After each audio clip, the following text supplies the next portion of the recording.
Tudo bem? Muito boa noite para você. Boa noite, Goiás. Que prazer a gente estar aqui para mais uma vez ter contato com você para a gente levar bons assuntos para que você possa discutir. Aí, depois de eu apresentar qual será o assunto, alguns haverão de perguntar, mas e nós com isso? O que é que nós temos com isso? Não temos ligação nenhuma com isso. Claro que tem. Tudo que acontece à nossa volta é de muita importância, de grande importância para nossas vidas. Eu vou falar hoje de um assunto que eu tratei dias atrás aqui no programa, quando estava em andamento ainda, lá dentro do Congresso Nacional, uma discussão sobre a revisão daquela saidinha temporada de presos, de detentos do regime semiaberto em datas especiais, como Natal, por exemplo, como Dia dos Pais, Dia das Mães, Páscoa, enfim. Acontece que pretendia-se inicialmente acabar com essa tal de saidinha temporária de presos. Boa parte da população pensa assim, outra parte, claro, pensa o contrário. O país, não custa lembrar, está mais do que dividido. E tão dividido ficou que a emenda acabou ficando pior do que o soneto para quem defendia a liquidação dessa saída temporária de detentos, do regime semiaberto. O que é que aconteceu? Hoje, para resumir bem, e daqui a pouco a gente vai explicar isso melhor, para resumir bem, a saidinha não apenas não acabou, como acabou abrindo uma possibilidade para que os juízes das varas de execuções penais possam estipular o prazo que eles queiram para que os detentos voltem para o sistema penitenciário. Por quê? Porque não se previu nessa legislação a data exata, que antes era de até 7 dias, né, e agora ficou sem data limite. Quer dizer, ficou muito mais complicado ainda para os juízes atuarem e muito mais complicado ainda para quem é contra essa medida, porque eles não querem que os presidiários sejam soltos do regime semiaberto, insisto sempre, que não querem que eles fiquem soltos porque entendem que muitas vezes eles acabam retornando ao mundo do crime. Tanto que a taxa que se estima nesse momento, até agora, é de que cerca de 5% dos detentos não retornem aos presídios depois de terminado o prazo da saidinha. Agora eles podem voltar de acordo com o que decidir o juiz ou juíza de execução penal. Pode ser 5 dias, 7 dias, 10, 15, 20, vai depender da cabeça do entendimento de cada juiz, de cada juíza. Para discutir essa questão, a gente tem aqui no estúdio dois representantes, dois operadores do direito, né? Dois representantes do direito, dois advogados. Eu começo apresentando ele que é advogado criminalista, que é o doutor Danilo Vasconcelos. Tudo bem, doutor Danilo? Boa noite. Boa noite, agradeço a oportunidade de estar aqui falando por esse público tão seleto, na presença aí no meu entendimento, o melhor e maior jornalista do estado de Goiás. Olha que o senhor deixou para trás seu irmão, Rafael Vasconcelos, não faça isso. Ele sempre fala, desde muito novo, que o senhor é o ídolo dele, então... Tá bom, obrigado. Obrigado ao Rafael, que realmente sempre faz referências elogiosas, né, à nossa pessoa. Eu fico muito grato ao Rafael, eu fico grato ao irmão dele, né, o Danilo Vasconcelos, que também pensa assim, ou pelo menos parece que pensa. Vamos ver até o final do programa, o senhor não muda de opinião. Mas, do outro lado dessa história, o doutor Danilo, ele entende que do jeito que a coisa ficou, está bem, está boa. Ele pensa, assim como muitos esquerdistas, se não a totalidade, mas também o presidente Lula, tanto que ele sancionou dessa forma esse projeto de lei, ele pensa que do jeito que está, ficou ótimo. Agora, a gente tem o outro lado da história. Quem pensa que ficou muito pior. No caso, doutor Vitor Hugo Pereira. Ele também é advogado e é procurador-geral da Câmara de Vereadores de Aparecida de Goiânia. Tudo bem, doutor Vitor? Tudo ótimo. Boa noite, Paulo. Boa noite, doutor Danilo. Boa noite a todos os telespectadores aqui da TV Alego, da TBC. Uma honra estar aqui mais uma vez em sua presença. Muito obrigado. E eu corroboro e assino embaixo das palavras do doutor Danilo. Opa! Maior jornalista que nós temos aqui no estado de Goiás. Pretendo, sem dúvida nenhuma, sair daqui melhor do que entrei, com um debate saudável, debate de ideias, mas já deixo bem claro, né, sou completamente contra as saidinhas e da maneira com que ficou, piorou ainda a situação. Vamos aqui expor as nossas razões, mas eu estou do lado diametralmente oposto que o meu debatedor. Tá certo, né? Você, telespectador, é nosso convidado para responder a essa pergunta. Melhorou ou piorou, na sua opinião? Você acha que deve continuar existindo a tal da saidinha temporária de presos, de detentos do sistema semiaberto, do regime semiaberto, por um determinado tempo, como era antigamente, e agora não tem mais tempo para voltar. Vai depender da avaliação de cada juiz da vara de execuções penais, colocar ali o prazo para que o detento volte para a cadeia. Você pensa de que forma? Mande a sua mensagem, mande o seu recado através do nosso WhatsApp 98200-3223. 98200-3223. Por favor, coloque o seu nome no início da mensagem e onde você mora, tá certo?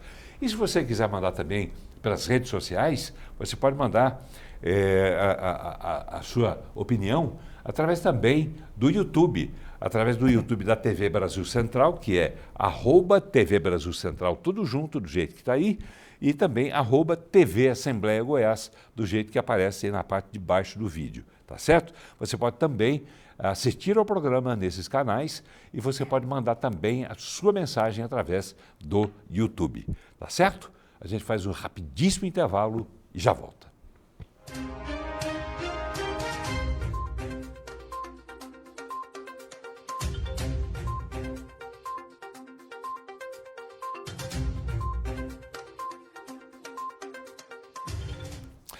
Muito bem, já estamos voltando.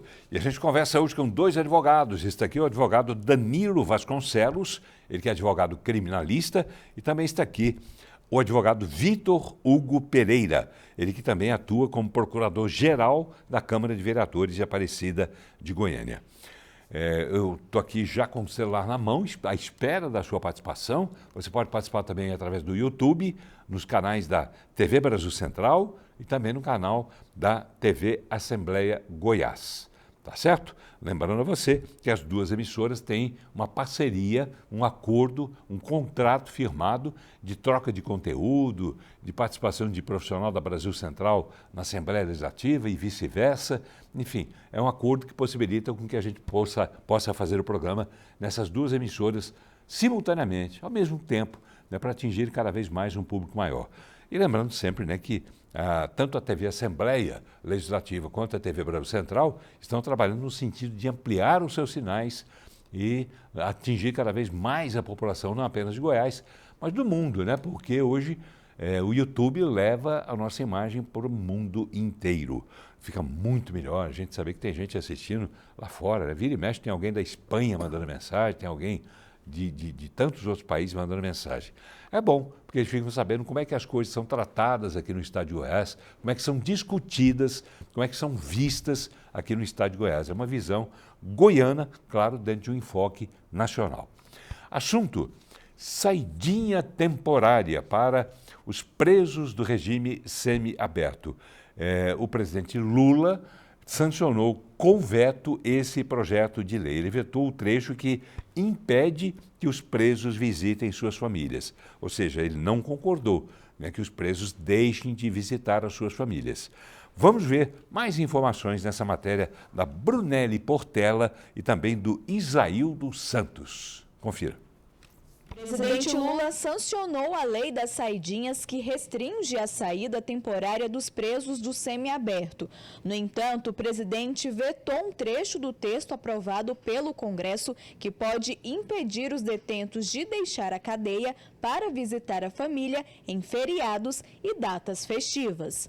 Para o ministro da Justiça, proibir as saidinhas fere a Carta Magna. Nós entendemos que a proibição de visita às famílias dos presos que já se encontram no regime semiaberto atenta contra valores fundamentais da Constituição, o princípio da dignidade da pessoa humana, o princípio da individualização da pena e na obrigação que tem o Estado de proteger a família, que se encontra no artigo 226 da nossa Carta Magna. A Constituição Federal diz claramente que a pena ela tem um caráter ressocializador e de que toda pessoa que estiver preso, submetida a um sistema de restrição de liberdade em território brasileiro ou sob responsabilidade do Estado brasileiro, ele ainda continua tendo direito à sua dignidade.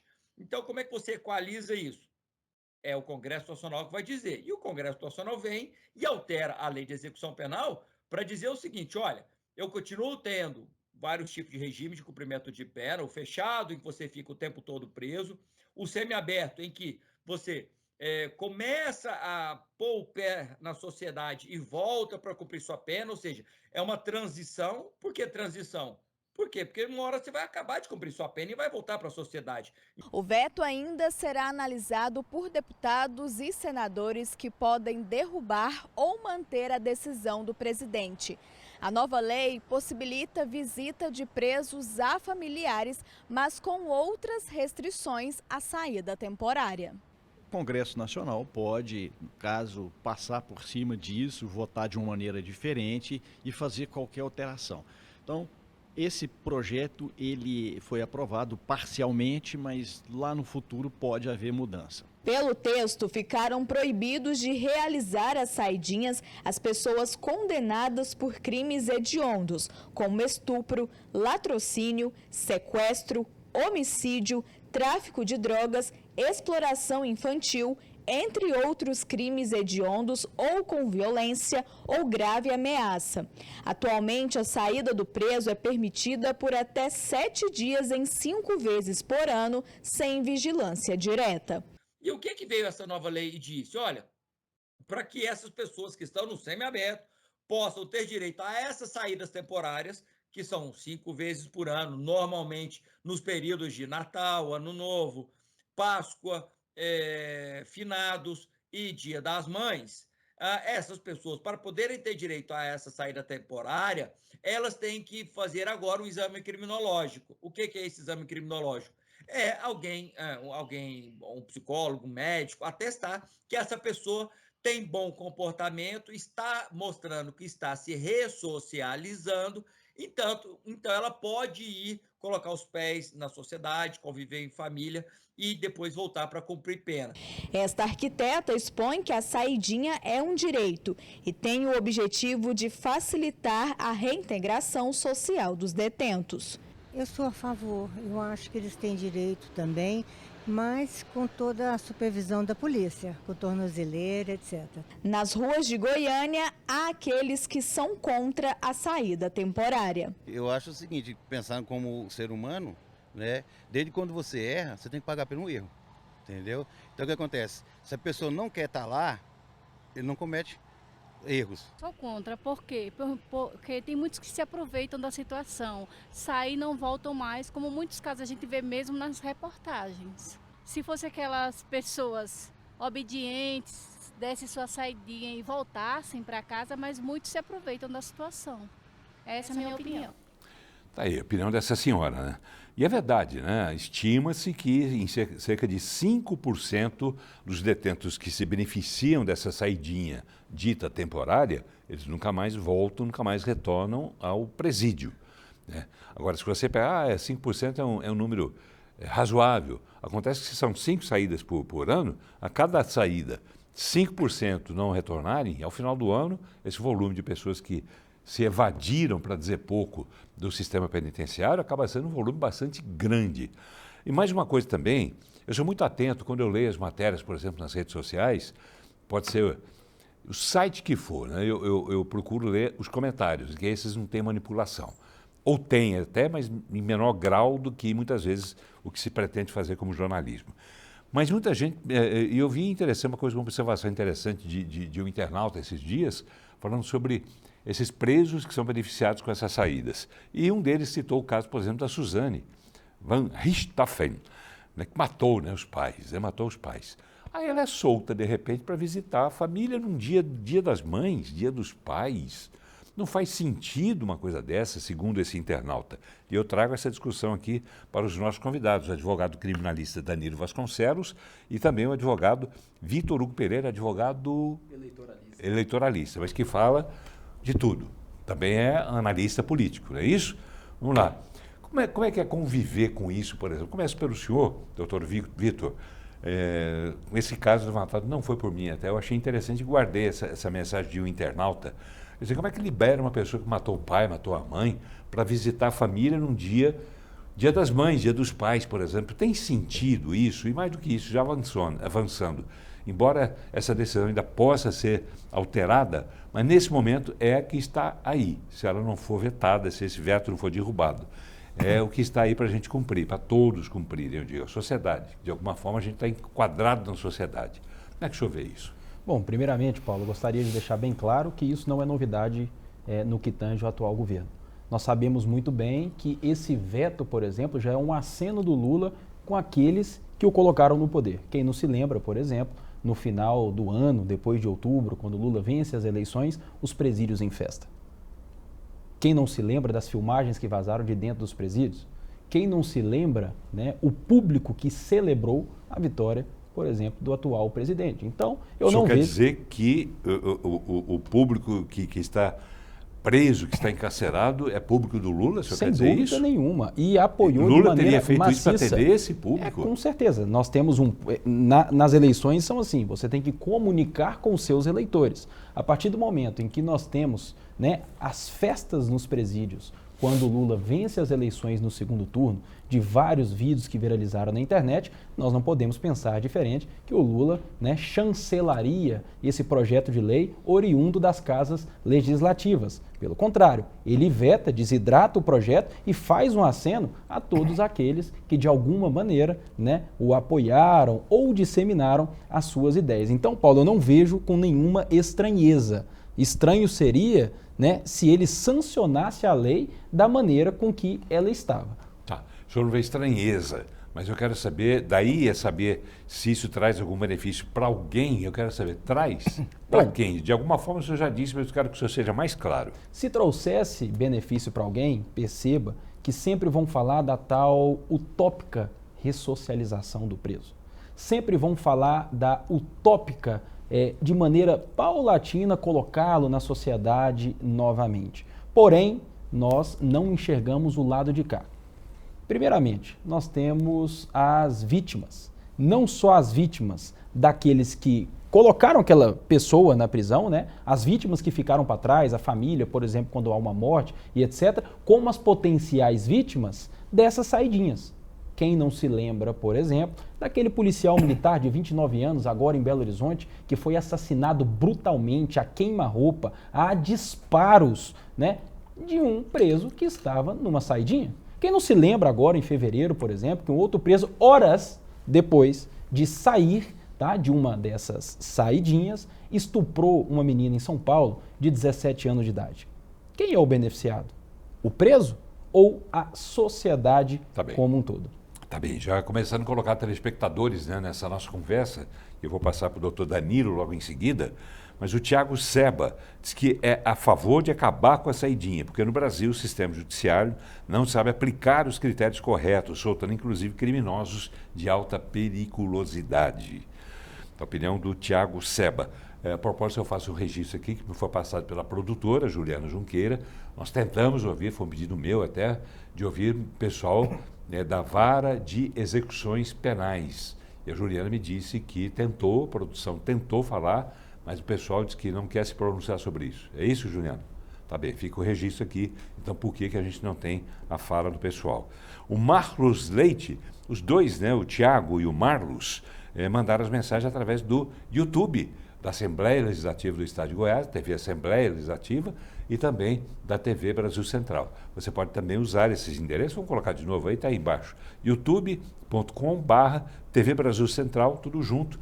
Você entra, pode assistir o programa ao mesmo tempo e pode mandar também a sua mensagem. Tem o outro endereço também, que é o da Assembleia, youtube.com/TV Assembleia Goiás, tudo junto também. Lá você também assiste ao programa ao vivo e também pode mandar a sua mensagem, a sua participação. Coisa que você pode fazer também pelo WhatsApp, 98200-3223. 98200-3223. O Marlos diz o seguinte: deputados do PL são contra a saidinha, mas votaram a favor da soltura do Chiquinho Brazão. Vai entender. Que não tem correlação nenhuma, né? Não tem correlação nenhuma. Absolutamente nenhuma. Bandido, enfim.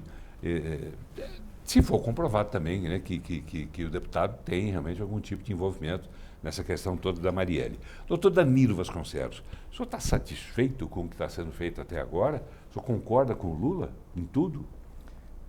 Eu não concordo com ninguém em tudo, nem com a minha esposa, nem com a minha mãe. Nós estamos vivendo um mundo... Nem com a sua mãe? Em tudo, não. Nós estamos vivendo num mundo que parece... rebelde? Não. Que parece que polarizou, né? Parece que é um mundo binário. Ou é esse ou é aquele. Eu não concordo nem com tudo que o Lula faz, nem com tudo que a direita faz. Para mim, todos os pontos de vista têm algo para se acrescentar e algo, a depender do caso, para criticar. O que o senhor critica nessa decisão de Lula? Em relação ao tema do programa, da saidinha, eu acho que foi tentaram, né, e estão tentando tirar alguns direitos dos presos, direitos constitucionais, e aqui eu quero falar de forma técnica, eu não sou político, nem tenho pretensão de sê-lo.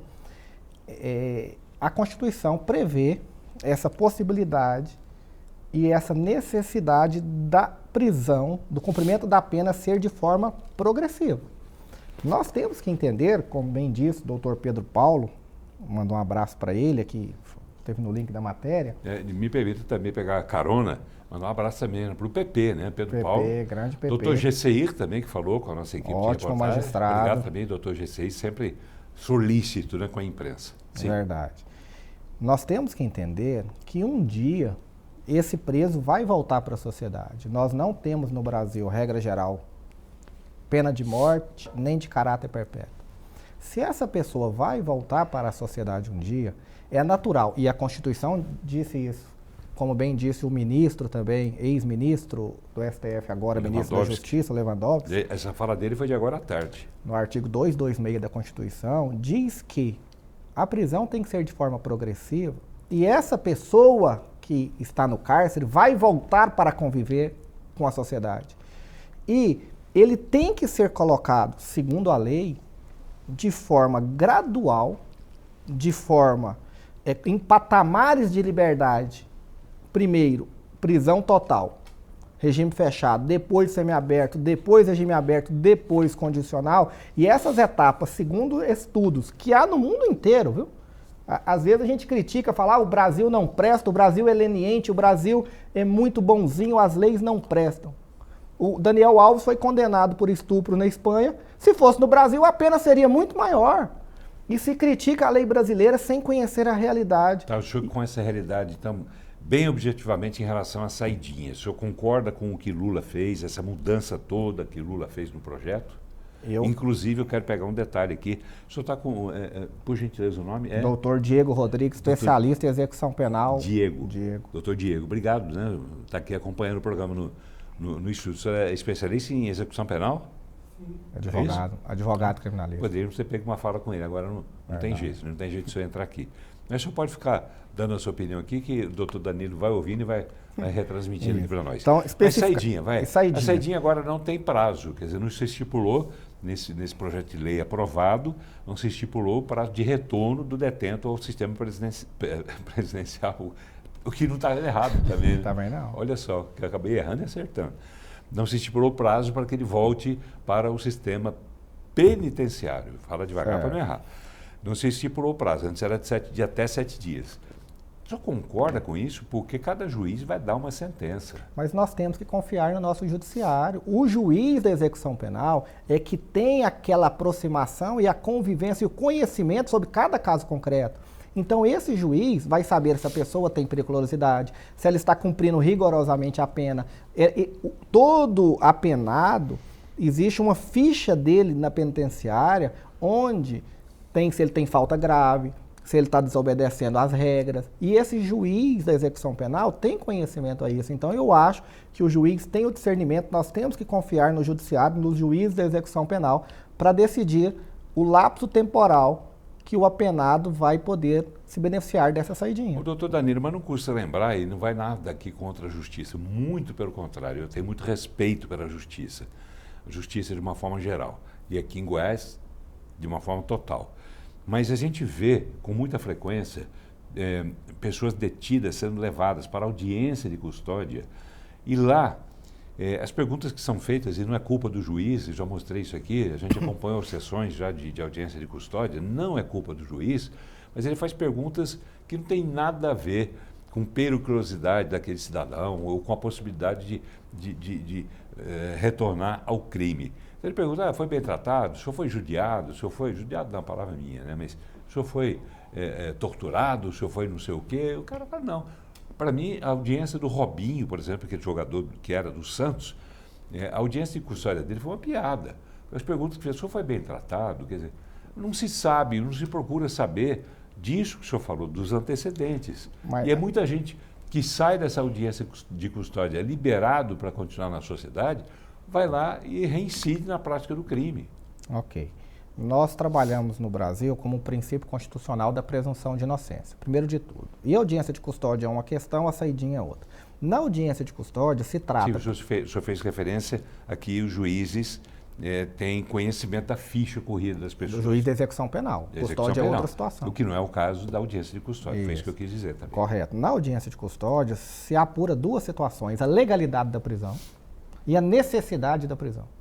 E na primeira situação, que é sobre a legalidade da prisão, o juiz tem que apurar e averiguar se a prisão foi cumprida de forma correta. Não é porque alguém está em flagrante delito que os direitos constitucionais deles são extirpados. Então, o juiz, na audiência de custódia, do meu ponto de vista, acertadamente, tem que questionar se houve abuso e, havendo abuso na perspectiva do custodiado, não é que o policial que efetuou a prisão vai pagar por esse abuso sem o devido processo legal.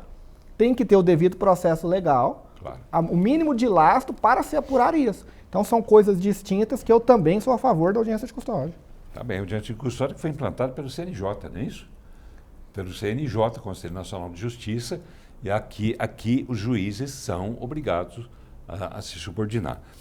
Vamos lá. Mensagens de telespectadores. Mais uma aqui pelo YouTube. Paulo Antônio de Oliveira. É claro que eu sou contra. Se o meliante cometeu um crime, é porque ele está cansado de ter liberdade. Então, deixe os bandidos sem saidinha. O Elias Ferreira diz o seguinte: Danilo, o melhor professor de penal. Temos muito a aprender com ele. Um abraço. Elias Ferreira, é bom aluno? Grande abraço, Elias. Ótimo aluno. Merece um 10? Depois desse elogio. Deixa eu só pegar um gancho aqui, se o senhor permitir. Estão falando de saidinha temporária, mas talvez eles não sabem, o telespectador não saiba do que se trata. Vou pegar por Goiás. O regime semiaberto, que é o que tem o direito à saidinha segundo a lei, em Goiás, não sei se o senhor telespectador, a senhora sabe disso, ele não precisa dessa saidinha, porque todo preso do semiaberto em Goiás não fica preso. Ele fica em casa com tornozeleira. Então, assim, quem deu falou que eu sou contra, sou a favor, talvez não saiba que todo preso semiaberto no estado de Goiás não fica preso à noite, não dorme na cadeia e tem total liberdade de sair durante o dia, monitorado eletronicamente. Que para mim foi até um avanço. A tornozeleira. A tornozeleira. Então, assim, estamos discutindo isso em Goiás, mas não tem nenhum efeito essa lei em Goiás. Não estamos discutindo isso em Goiás, não. O senhor está querendo menosprezar o nosso programa. O senhor está querendo menosprezar a nossa pauta, a nossa produção. Isso está sendo discutido nacionalmente. Tanto que essa fala do Lewandowski, que a gente exibiu agora há pouco, foi feita agora à tarde no Congresso. Foi isso, Juliano? No Congresso. O Congresso esteve lá ouvindo o Lewandowski sobre esse assunto. Então é um assunto, sim, nacional. Me permita aqui discordar. Tranquilo. Tá? E nós só estamos discutindo em função dessa repercussão toda. E se Lewandowski, que foi ministro do STF e agora é ministro da Justiça, ele também esteve lá porque ele entendeu a importância de dar explicações, seja elas quais forem, quais tenham sido.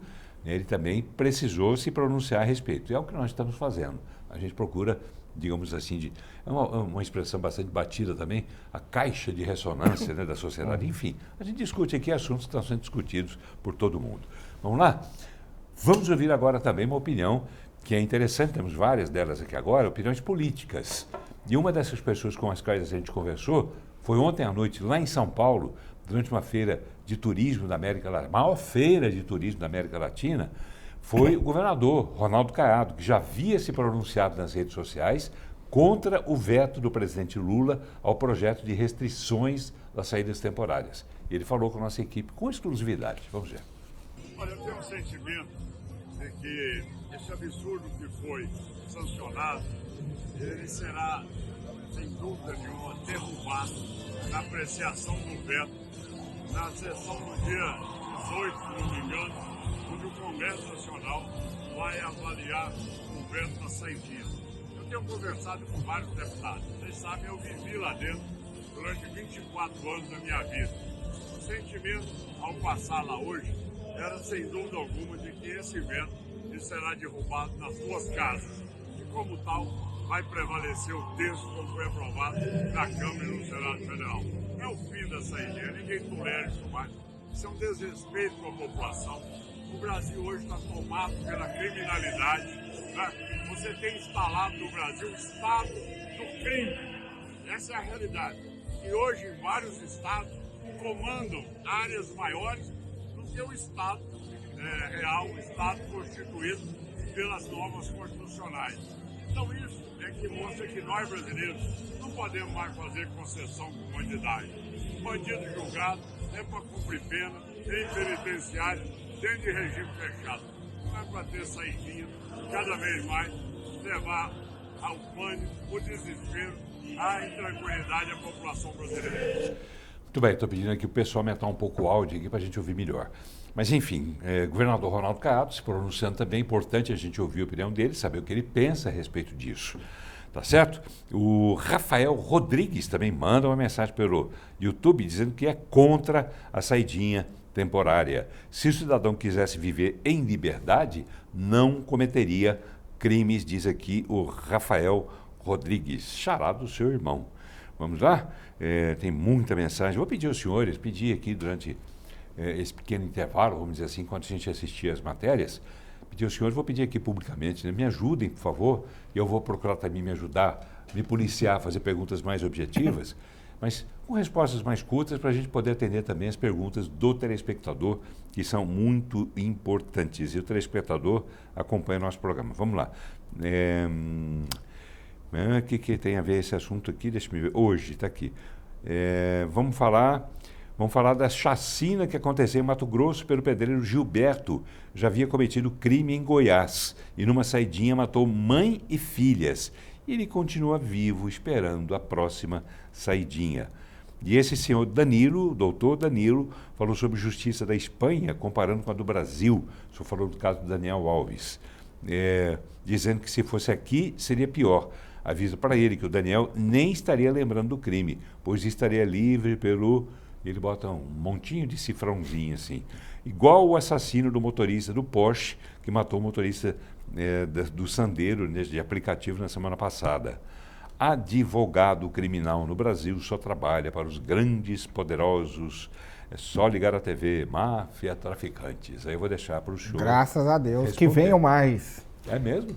Com certeza. O senhor torce pelo crime? Não, com certeza não. Mas é claro que o advogado criminalista tem que advogar para alguém que está respondendo um crime. O senhor se preparou para isso, sabendo que ia defender bandido? Bandido não, pessoas... O senhor vai provar que ele não é bandido, por mais bandido não, que ele seja. Muitas vezes o advogado criminalista, ele defende a pena adequada. O cliente confessa e você trabalha para que a lei seja aplicada. Por exemplo, uma progressão de regime. Mas assim, o advogado... Mas se ele não confessar, o senhor insiste até o último minuto que ele é inocente? Eu trabalho com a prova dos autos, né? Se não tiver prova, com certeza eu defendo a absolvição. Mas se o senhor perceber no meio do andamento do processo que aquele cidadão mentiu para o senhor que ele é inocente, o que o senhor faz? Eu tenho que trabalhar com o que está nos autos. Eu tenho que trabalhar com a prova. Se não tiver prova, não tem como condenar. Então, entre o que está nos autos e que o seu cliente, que paga o senhor, disse, prevalece o que está nos autos? Com certeza. O que ele diz não vale nada em tese, nem para mim, nem para a justiça. O que vale é a prova concretizada nos autos. O senhor nunca mudou de opinião durante o andamento de um processo, quando o senhor viu que realmente aquele crime era... não dá para discutir, realmente o cidadão é criminoso, o senhor continua defendendo ele? O advogado não defende o crime, o advogado defende que a lei seja aplicada de forma correta. Defende o criminoso. Defende que a lei seja aplicada de forma correta. Aí muitos se falam a hipocrisia, muitas vezes, da sociedade. O advogado criminalista defende o traficante, defende o assassino. Nós defendemos com muito orgulho e uma profissão constitucional que a lei seja aplicada de forma correta. Se estão se muitos criticam, a sociedade critica o advogado criminalista, imagine o mundo sem o advogado. Para defender bandido? Para defender todos que precisarem. Mas quem é inocente não vai procurar um advogado criminalista. Ah, tá. Então todo mundo que responde o processo é culpado. A não ser que seja para provar que ele é o inocente e o outro é o culpado. Então vamos lá.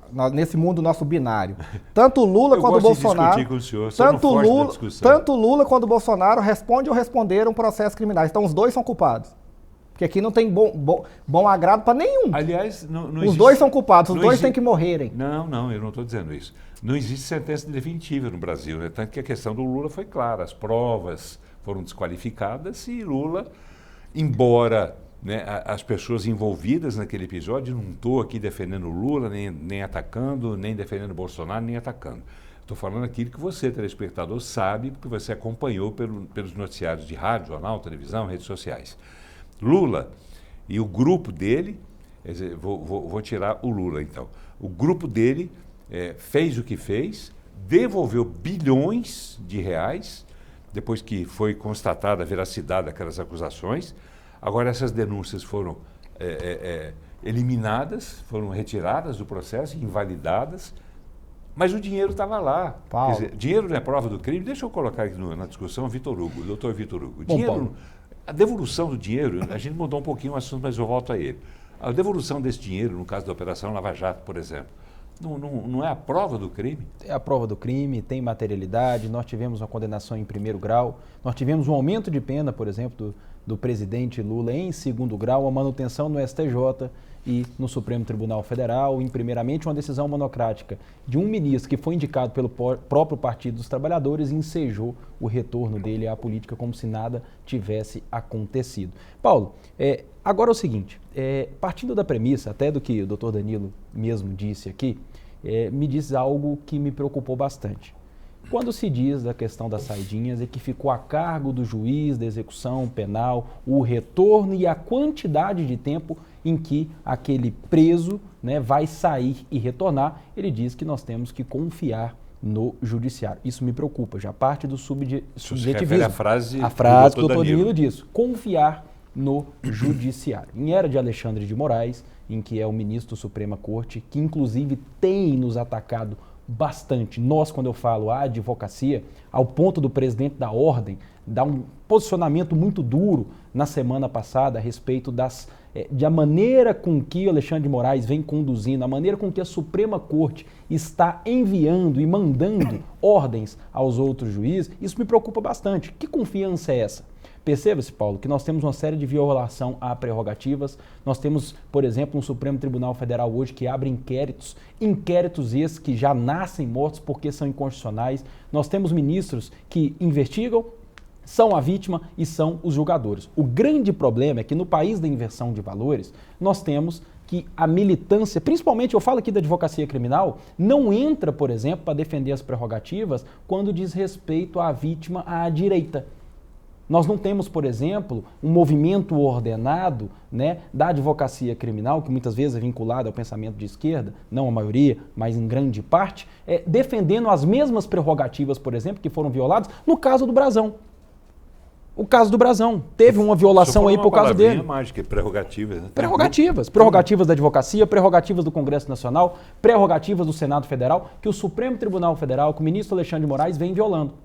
Essa é a confiança, por exemplo, essa é a confiança que eu tenho que ter no judiciário. Isso já me preocupa. Nesse país de inversão de valores, eu tenho que confiar nesse mesmo judiciário, por exemplo, para dizer que um preso ele vai voltar em determinado período e em um determinado prazo. O senhor confia mais no judiciário ou no Congresso? Hoje, eu confio mais no Congresso Nacional. Sério? Sim, sem dúvida nenhuma. Sério? Hoje, eu confio mais no Congresso. Olha aqui, deixa eu... Sem dúvida, Paulo. A questão é que nós temos uma ideologia, uma utopia. Novamente eu trago essa questão de 8 ou 80, direita ou esquerda. Eu critiquei o Moro lá atrás, quando ele, no meu ponto de vista, violou regras processuais no processo da Lava Jato. E eu critico agora também o Alexandre de Moraes, que viola várias regras agora, indo atrás em tese da direita. Eu não sou humanista ou defendo o Código de Processo Penal e a Constituição a depender do réu, não. Diferentemente de boa parte da população que é torcedor. Eu trabalho de forma técnica, eu trabalho de forma imparcial, independentemente de quem que esteja sendo acusado, quem que esteja no olho do furacão. Se está errado, se seja de direita ou de esquerda. Eu não sou censor nem avalista de nenhum governo e de nenhum político. O Raimundo tem uma pergunta que é para o senhor. Pediu para perguntar para o senhor se o réu tem mais direito do que a vítima. É óbvio que não. Minha tese de mestrado, inclusive, era sobre a vítima. O negócio é que o réu, o acusado, quando ele está sendo acusado de um crime, é todo mundo contra ele. É a polícia, a sociedade, a imprensa, o Ministério Público e muitas vezes até o judiciário tende a condenar contra um réu sozinho, desamparado. Aí o advogado tem que falar por ele. Está na Constituição. Eu vou ler o resto da mensagem então do Raimundo. Ele fez essa pergunta porque a vítima morreu e não pode mais ver os seus familiares. E ele usa uma palavra aqui, mas vamos lá. E o vagabundo pode sair para fazer vamos botar aqui um asterisco aqui. Tá. Só falando, como é que é? Só fala em outras palavras, kkk, você entende. Aqui é o Raimundo de Trindade, em Goiás. O senhor falou com todas as letras que as leis do Brasil, enfim.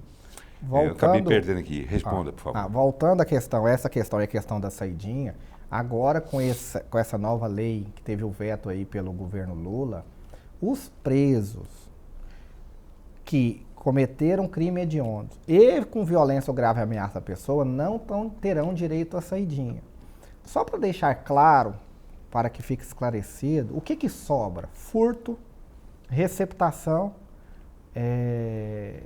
são pouquíssimos crimes que vão sobrar para a pessoa ter direito à saidinha, porque tráfico não vai sobrar. Homicídio, latrocínio, roubo, porque tem violência ou grave ameaça, vão sobrar crimes que, na prática, a pessoa nem presa vai. Que então, são essa lei, ela não vai ter impacto. Que são crimes. Fique à vontade. Que são crimes. Inclusive, é um debate, fique à vontade. Nós tivemos um dado importante da Secretaria Nacional de Políticas Penitenciárias. Nós tivemos, na semana passada, inclusive veiculada, quando esse tema estava em voga, que 15 mil presos saíram das cadeias em 2023 e não voltaram. 15 mil. Agora, perceba o grau e o potencial lesivo que esses 15 mil presos que saíram mal intencionados e não voltaram, por exemplo, representam não só para a sociedade, mas para os custos, para os cofres públicos. Agora nós tivemos duas fugas, né, de um presídio agora no Nordeste de Mossoró. Que para recapturar os 2 presos o Estado gastou 6 milhões de reais. 51 dias. 6 milhões de reais. 51 dias para achar. 51 dias para achar. Vamos colocar um custo básico, um cálculo básico aqui de 15 mil presos que saíram e não voltaram. Qual é o custo do Estado para retomar eles para o cárcere? Quantas pessoas estão foragidas no Brasil? Mais de 300 mil. Sim. Que não tem nada a ver com saidinha temporária. Então a polícia, o Estado só vai atrás de quem ela quer. Tem mais de quantos? Mais de 300 mil. Soma-se a mais de 15 mil que saem e não voltam. Agora, mas nós estamos tratando da nova lei. A cada saída. Nós estamos tratando da nova lei. São 5 ao ano. Se o Lula e a quase esquerda... 100 mil. Se o Lula e a esquerda quisesse abrir demais, ele teria vetado tudo. Ele proibiu e restringiu muito mais a saída temporária. Todos vão ter que sair agora com tornozeleira e pouquíssimos crimes, repito. Não, eu ouso dizer... Se ele tivesse restringido, ele sancionava a lei. Eu ouso dizer que nem 5% da população carcerária estão presos nos crimes agora que permite a saída temporária. Se ele tivesse restringido, ele teria sancionado. Esse tipo de crime agora que permite a saída temporária, se a pessoa mesmo condenada, ela será condenada a restritiva de direitos, que é pagar a cesta básica ou serviço comunitário. É crime. Mas não dá cadeia. Agora veja bem, olha só o balanço. Há mais de 300 mil foragidos aqui no Estado. No Brasil, logo, isso justifica, por exemplo, eu não falei que justifica, aquelas pessoas que saem e não retornam. Isso é por isso que no país da inversão de valores, a gente não pode, de forma alguma, ser engolido por algumas estatísticas que não condizem com a realidade. Preste bem atenção. Nós tivemos 2 presos de Mossoró que para serem recapturados o Estado gastou 6 milhões. Ele só gastou nesse porque deu mídia. Cadê os outros 300 mil que estão dormindo na casa deles e o Estado não vai atrás? Mas aí porque os 300 mil o Estado não consegue capturar, vamos liberar então? Não, eu não disse assim que isso. Funciona. Eu só disse que o custo quanto operacional mais não poder é esse. diminuir as chances de que haja a saída da cadeia de uma pessoa que pode não voltar, tem que ser restrito. Agora, 15 mil presos no ano de 2023 saíram e não retornaram. Quanto que isso vai significar para os cofres públicos a mais do que os outros 300 que já estão foragidos? E outra, digo mais, a gente não pode medir por número de proporção. Menos de 5% dos presos, por exemplo, eles não retornaram no número geral. Vamos para os casos. Aí nós temos que medir pela exceção. E o policial de 29 anos, que foi assassinado a queima-roupa em Belo Horizonte por um preso vítima que estava na tal saidinha, se ele tivesse preso, ele teria matado esse policial? Então o senhor defende que toda pessoa que responde um processo penal fique preso para sempre? Para sempre não, mas que ele cumpra a pena. Sem Mas saidinhas temporárias. A pena diz que ele tem direito à saidinha, a lei diz, a pena dele é essa. Mas a lei... Com saidinha... Sim. E com progressão. Sim, a lei diz, mas o Congresso mudou dizendo que não é para ter saidinha. O que o Lula fez? O Lula vetou e retornou ao status quo. Logo, retornou ao status quo não, ele vetou. Ele voltou ao status quo. Vetou ele desidratou a lei. Ele desidratou a lei. Ele desidratou. Então, o que eu quero dizer? Que ele tem sim que cumprir a pena. Saidinhas temporárias não estão previstos na Constituição Federal. Tanto é que nós tivemos uma lei alterada. Na Constituição fala de progressão, não fala de saidinha temporária. Eu já falo aqui agora. Se o Congresso não mantiver a decisão igual a do Lula, o STF declara inconstitucional. Aí é onde eu digo, mais uma vez. E temos, então, que ter confiança nesse Supremo. Perceba, Paulo, olha que grave isso. Isso é gravíssimo. Está acontecendo de maneira corriqueira. Perde-se na votação do parlamento, perde-se na alteração de legislações. Sabe qual que é a saída da esquerda? Judicializar. Sim, diga. Judicializar. Por quê, hein? Por quê? Porque nós temos um Supremo conivente com o atual governo. Tanto é que o atual presidente ele foi inocentado. E eu digo isso de forma atécnica. Ele não foi inocentado. Não foi, por isso que eu digo, de forma atécnica, o processo foi anulado, que é muito diferente, não teve enfrentamento do mérito, e há sim uma conivência. Vou citar um exemplo aqui.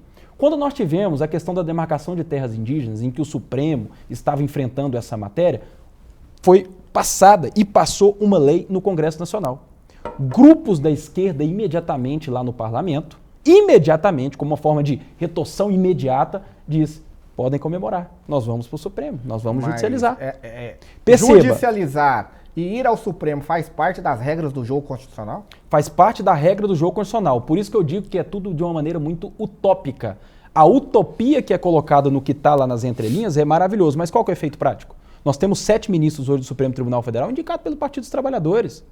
Quem que está governando o país? O Partido dos Trabalhadores. Então nós temos a utopia e nós temos a prática. Faz parte das regras constitucionais? E quem que colocou os partidos trabalhadores no poder? O povo colocou. Democraticamente. Sim. Não, teve fraude? Não, teve a fraude? Legitimidade. Teve fraude na eleição? A legitimidade, né, da indicação foi posta. Ok. Agora, me dizer que nós temos juízes imparciais que não têm que responder por aqueles que o indicaram, aí nós estamos vivendo em outro mundo. Tá bem, ele fez uma pergunta que o senhor não respondeu, né, sobre quem colocou o Lula lá. O povo. Se teve fraude. Não teve fraude. Foi colocado. Foi colocado sim. Agora, o que eu quero dizer é... O senhor entende que não teve fraude? Não teve fraude. O senhor é conservador? Sou conservador. Então o senhor é contra Bolsonaro nesse aspecto? Nesse aspecto eu sou.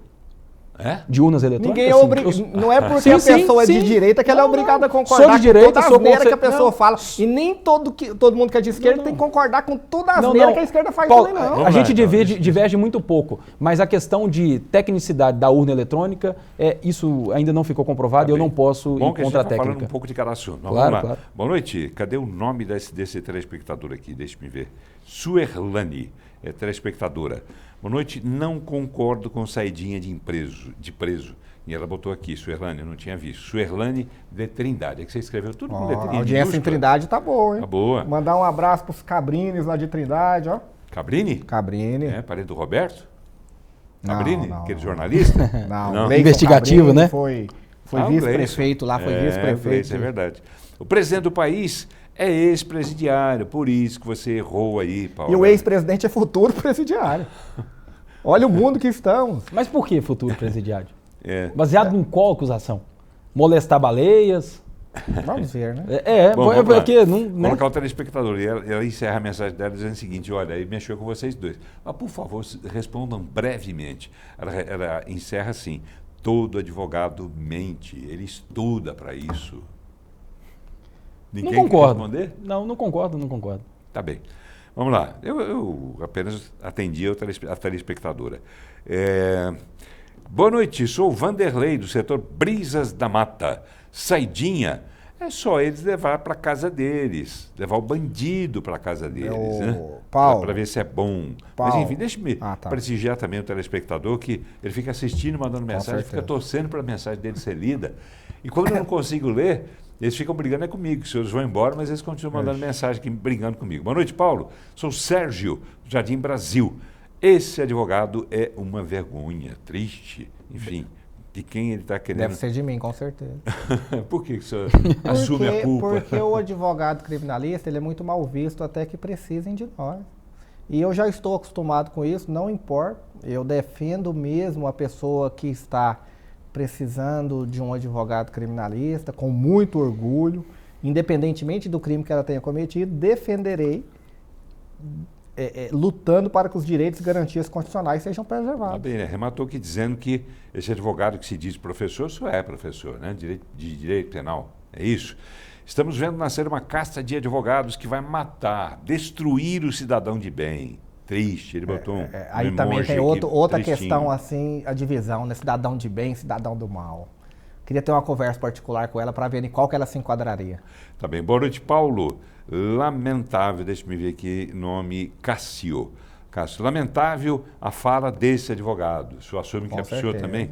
Muito infeliz a sua colocação. Acho que ele irá ter que estudar mais 5 anos e passar novamente na OAB para entender qual a função dele como profissional para a defesa da sociedade. Eu não defendo a sociedade. E não defender bandido pensando na situação financeira. Eu não defendo a sociedade. Enquanto advogado, eu defendo os direitos e garantias da pessoa que está sendo processada. Mas essa pessoa não faz parte da sociedade? Com certeza. E a sociedade não tem que ser vista como um todo? Com certeza. Se aquele cidadão que cometeu um crime for inocentado por uma bela atuação do senhor, na medida que o senhor deixa esse cliente seu, que foi inocentado, digamos, indevidamente, ele não representa um risco para a sociedade? Mas quem decide não sou eu, é o juiz. Mas o senhor trabalhou para que o juiz fosse levado àquela decisão. Com certeza, dentro da legalidade da ética. Vamos lá. Deve-se levar a sério atos e crimes cometidos e respeitar a população útil, trabalhadora, que não aceita essas saídas. Deve-se levar em conta a escolha da parte do preso de viver em cárcere. Muitos estão sendo recrutados pelo crime nessas saídas irresponsáveis. É o Rodrigo Serralheiro. Como eu estou sendo atacado e não importo, só para deixar uma questão aqui clara, eu não sou político.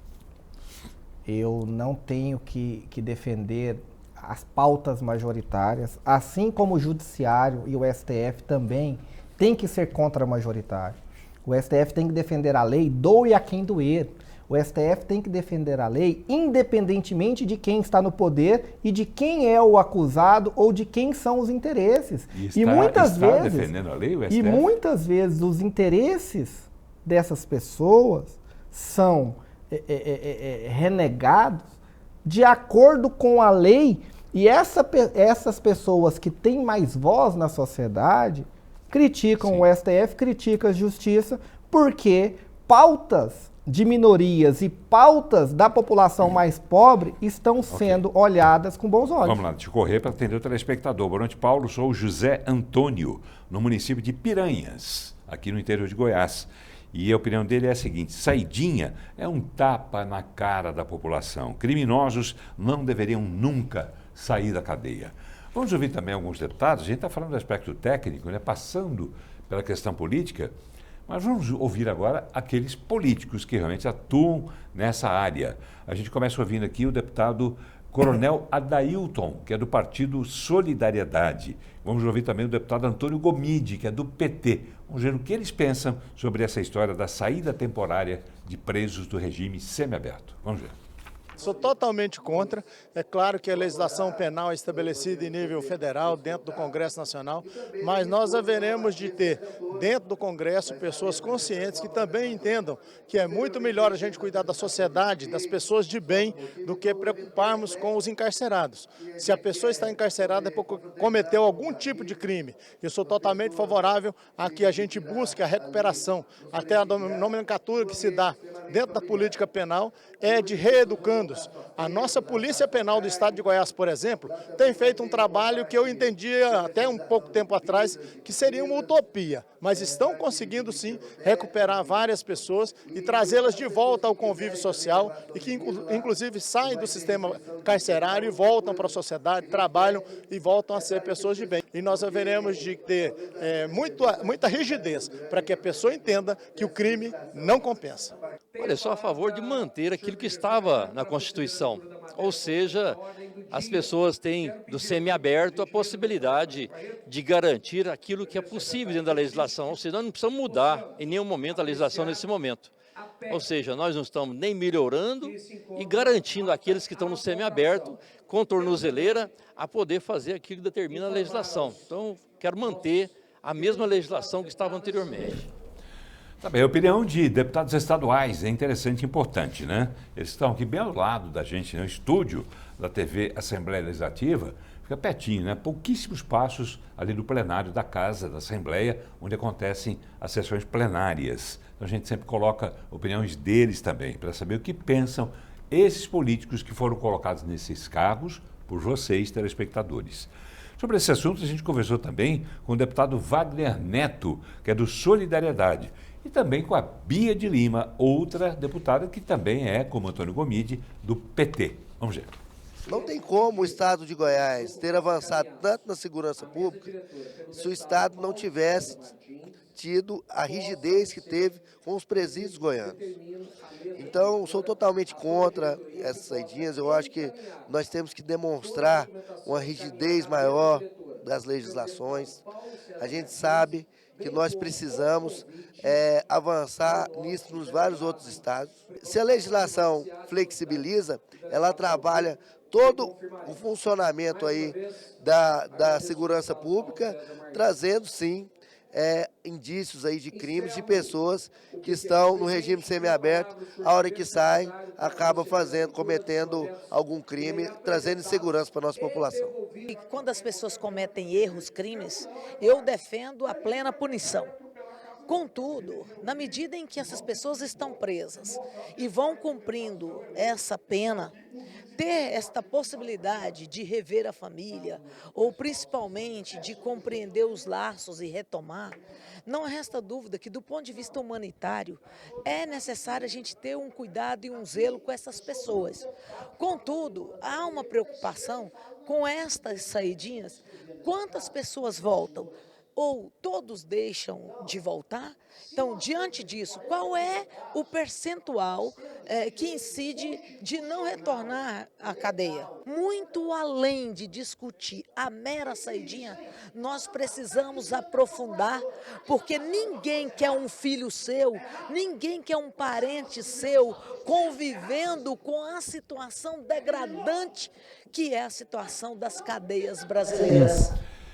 Essa deputada Bia é outro assunto, né, sobre o qual a gente precisa falar mais e mais e mais e mais. Existe um caso, eu entrevistei pouco tempo atrás, não me lembro agora quem foi, mas que falava sobre um trabalho que está sendo feito em presídios do interior do estado de Goiás, que já oferecem essa possibilidade de o detento ir se ressocializando através do trabalho, do estudo, né? A cadeia tem biblioteca, aquela coisa toda. Vou pedir à produção, viu, Juliana, para a gente levantar isso, para a gente trazer nessa, digamos assim, esse oásis, né, que, segundo esse entrevistado, existe aqui no interior de Goiás. A gente ouviu mais um deputado estadual. Vamos ver o que diz o Wilde Cambão sobre a lei das saídas temporárias. Vamos lá.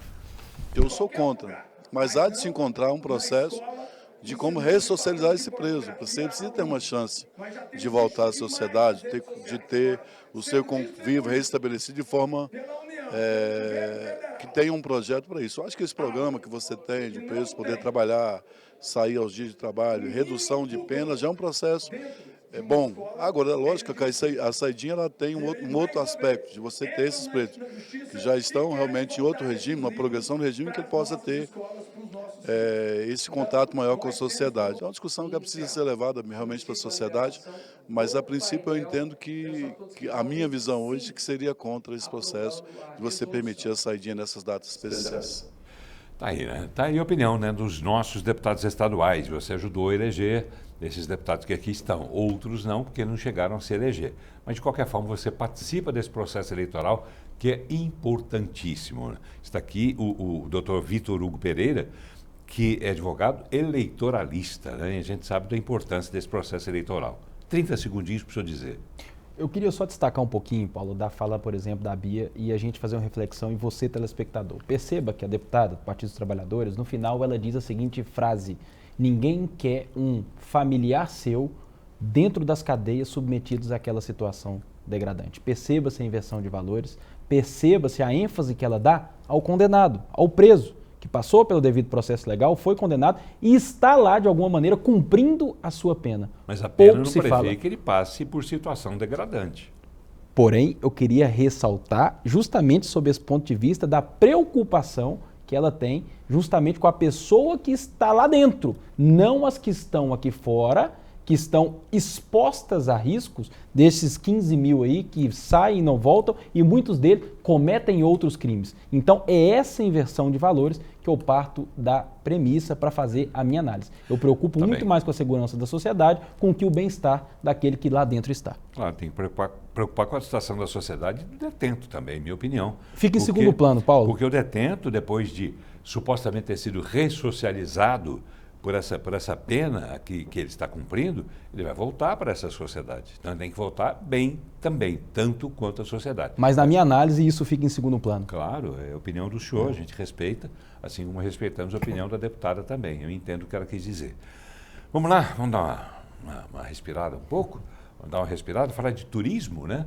Afinal de contas... Mas e o contraditório, eu também tenho meus 30 segundos, ué. Então vai lá, diga lá. Brincadeira. Só dizer que eu concordo agora com o que o Paulo Bérix disse, nós temos que preocupar com todos, com quem está fora, com quem está dentro, todos são seres humanos. Não é porque a pessoa cometeu um crime, todos erram. Não é porque uma pessoa cometeu um crime que ela perde a sua dignidade. E se a lei diz dessa forma, que ela tem esse direito, e essa foi a forma que o Estado brasileiro encontrou para ressocializá-lo, eu acho que isso deve ser cumprido, e agora o governo Lula conseguiu separar um meio termo de deixar os presos mais perigosos, cometeram crimes mais graves, sem o direito à saidinha, e pessoas que cometeram crimes mais leves têm esse direito de se ressocializar. Eu falo de forma técnica, não tenho político de estimação e não sou processualista de ocasião. Eu defendo a lei independentemente de quem esteja no banco dos réus. Ok, mas se o senhor for convidado agora à noite para um café da manhã, amanhã, com Lula e com Bolsonaro, os dois vão convidar o senhor iria em qual café da manhã? Eu iria organizar minha agenda e ia com os dois, eu acho que todos têm coisas boas para falar. Não é à toa que o senhor é advogado criminalista, né? O senhor sabe tratar bem as situações. Eu repito, nós estamos em um mundo onde ou é isso ou é aquilo. Não é assim, temos coisas boas de todos os lados. O senhor diz que não tem político de estimação. Jamais. O senhor ama Bolsonaro? Eu amo minha esposa e meus filhos. O senhor ama Lula? Jamais. Amo minha esposa e meus filhos. O senhor vota em quem? Eu votei no Lula. Contra o Bolsonaro, com certeza, mas não quer dizer que se tiver um político, mesmo de direita, que me agrade, que eu voto no de direita. Eu não sou um esquerdista apaixonado de forma alguma. Tá bem, não sou radical. Vamos amenizar, né, para a gente caminhar para o encerramento do programa, que está vindo aí a Emanuele Winda. Cadê ela? Está escondidinha aí? Está aí bonitinha, para apresentar daqui a pouco o bloco de notícias. Mas antes vamos falar de turismo. Afinal de contas, os senhores trabalham o ano inteiro, mas chega uma época que os senhores querem descansar, né? E entra o turismo. E está acontecendo em São Paulo a maior feira de turismo da América Latina, a WTM.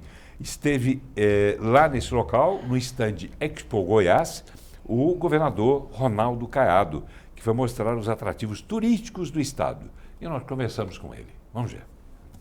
Cerca de 600 expositores, 27 mil profissionais do turismo, mais de 900 jornalistas e influenciadores digitais de todo o mundo, além de representantes de 40 países, participam do maior evento de turismo e viagens da América Latina. A Expo Goiás, criada pela Secretaria da Retomada, acontece durante o evento. A gente trouxe o artesanato goiano, que está uma exposição na entrada, muito visitado. Nós trouxemos 1000 livros de autores goianos, que foram todos retirados.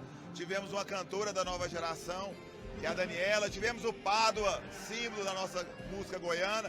Temos o Bruno agora, cantor goiano. É para vender a nossa cultura e vender o estado de Goiás, para que o turista vá em Goiás conhecer o estado que dá certo. O estande do governo de Goiás apresenta destinos da natureza, bem-estar e aventura. Aqui a gente atinge o ápice da nossa performance de turismo, dos nossos desafios, daquilo que a gente pode propor. Várias reuniões ao fundo aqui, a gente como uma sala de reuniões justamente para receber todo mundo do estado e fora do estado. A Leonora é a responsável pela realização do Rally dos Sertões e aqui no estande garantiu que o estado continua sendo palco desta modalidade mundialmente conhecida. A gente está indo para a 32ª edição do Rally dos Sertões e dessas 16 a gente largou de Goiânia. Goiás tem uma localização geográfica muito favorável.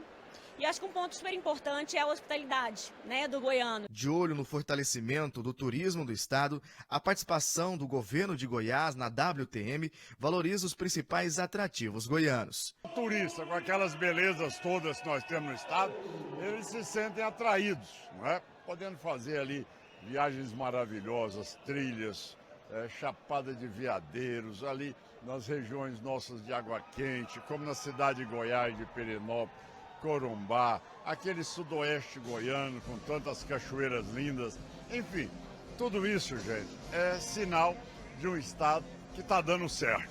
Quem passou pelo estande aproveitou para conhecer ainda a culinária do estado com queijos, vinhos e outros produtos típicos de Goiás produzidos na Serra dos Pirineus, inclusive a primeira-dama Gracinha Caiado. No espaço ainda foram realizados encontros e reuniões de negócios que devem beneficiar diretamente o povo goiano. Além do estande de Goiás, os visitantes que passaram por aqui puderam conhecer um pouco mais da cultura goiana. Um outro espaço foi destinado para uma noite de diversas atrações. A principal da noite, o cantor sertanejo Bruno, que faz dupla com Marrone.